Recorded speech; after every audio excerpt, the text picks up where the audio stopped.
That was Adam and Eve.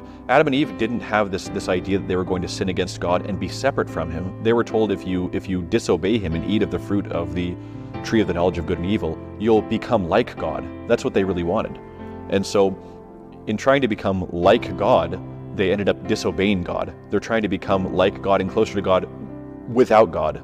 And again, it goes back to that thing that we talked about, that if sin means to turn away from God, you can't get closer to God by turning away from him and going the other direction. That's exactly what's happening in the world today, is that people are saying, how can I become more of who I really am? And we're called to be gods by grace. We're called to be, to unite with God, that all that God is by nature, we will become by grace.